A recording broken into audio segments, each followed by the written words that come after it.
Brad Williams, Frugal Finance, mortgage. Applying for your first mortgage. This will be a summary overview. I have quite a few videos on mortgage. This is just an additional commentary from the FDIC.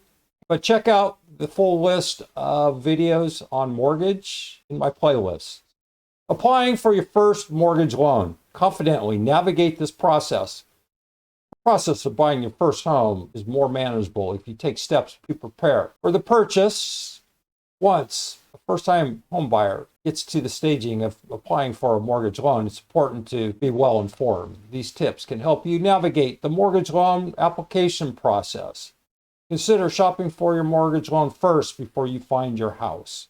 Knowing your loan options before you start looking at houses will help you in your home search by providing the amount a lender will loan you to buy a house. This information will help you target homes in a price range you can afford. When you find a lender and a mortgage that's right for your situation, you can get a pre-approval for the loan, which will save time later when you're ready to make an offer on a house, since lenders will have most of the information they need to move forward with the loan. A mortgage pre-approval is similar to a loan application, but with important differences. With a pre-approval, a lender provides a commitment letter document and agrees to loan you a specified amount of money to buy a home, subject to certain conditions. With a pre-approval, you do not provide a specific home you want to buy, but get a strong sense of how much money you can get to buy a home. To get a pre-approval, you'll have to provide documentation. Lenders typically ask for items such as identifying documents, such as state-issued IDs, including driver's license and or passport, pay stubs for the past 60 days, 2 years of federal tax returns, bank account statements, savings and checking, and any investment accounting statements, including retirement accounts for the past quarter. The lender will also check your credit history by obtaining a credit report. Pre-approvals are typically valid for 60 to 90 days.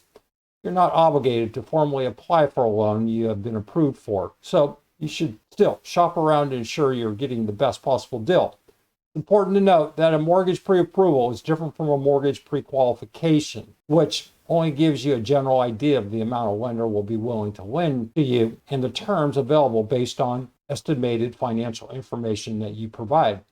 Find the mortgage that works best for you.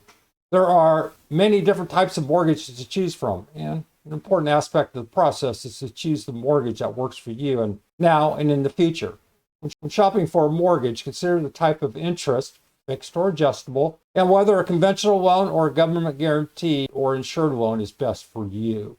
Rates. The distinguishing feature of the fixed rate mortgage loan is that the interest rate does not change. This means your monthly principal and interest will stay the same for the entire repayment term, whether it is, for example, 15 years or 30 years. However, total monthly payments could change if you pay property taxes and insurance as part of your monthly mortgage payment, and the costs change. On the other hand, the interest rate fluctuates periodically, such as annually, with an adjustable rate mortgage. So your monthly payments typically will change when the rate does. ARMs can offer a lower initial interest rate, fixed rate mortgages, but when their rates increase, your payments typically increase.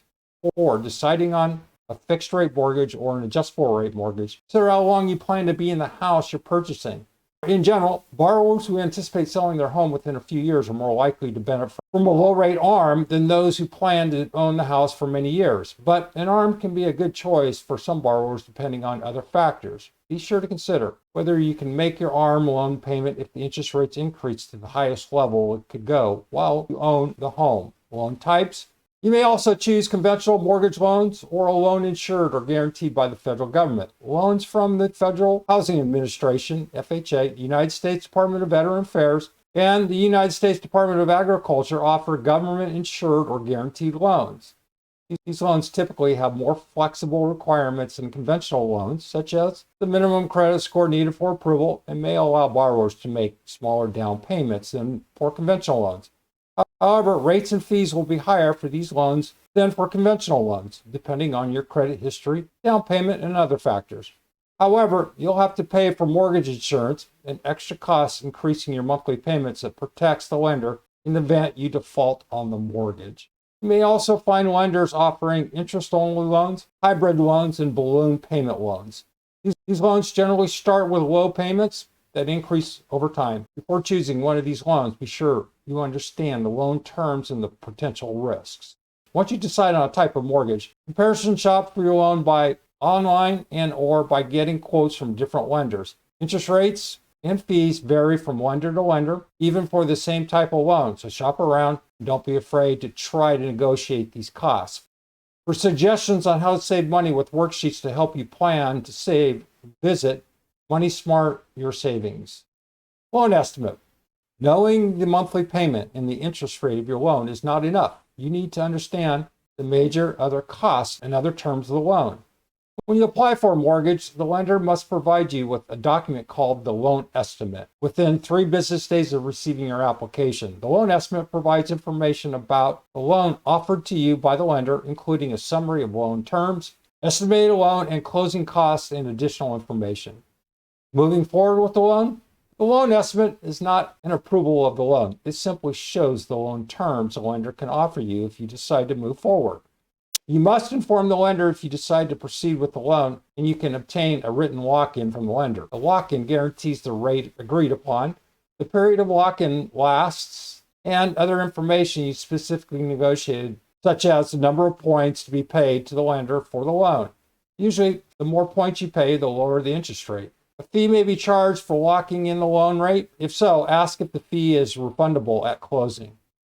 As your loan application is being processed, you may be asked to provide additional documentation showing the source of your down payment funds, cash reserves to cover the first few months of your mortgage payments, and documents specific to your situation. Closing the loan? Closing is the last stage of the process. At closing, you'll be required to have the agreed upon funds, which can be used for the closing costs, including escrow deposit, which is money that is set aside for a couple of months of property taxes and mortgage insurance payments, and the down payment. The closing costs vary depending on the type of loan you choose and property type, but could be 2 to 6% of the loan amount. These costs generally include appraisal fees, attorney fees, credit report, title search fees, and property inspection fees. To learn more about mortgages, see FDIC's Affordable Mortgage Lending Guide.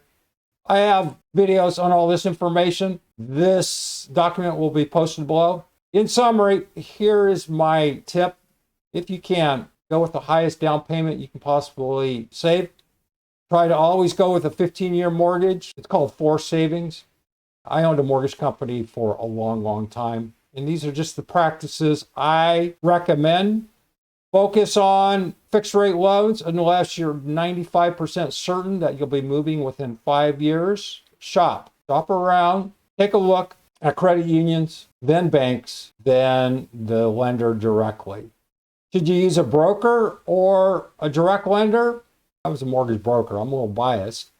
But in general, you're going to have a little more negotiating room with a broker as opposed to a Bank of America or Wells Fargo. Just negotiate everything you can and pass on all the costs to the seller. Brad Williams, Frugal Finance. Thanks for watching. Hope that helps. See you soon.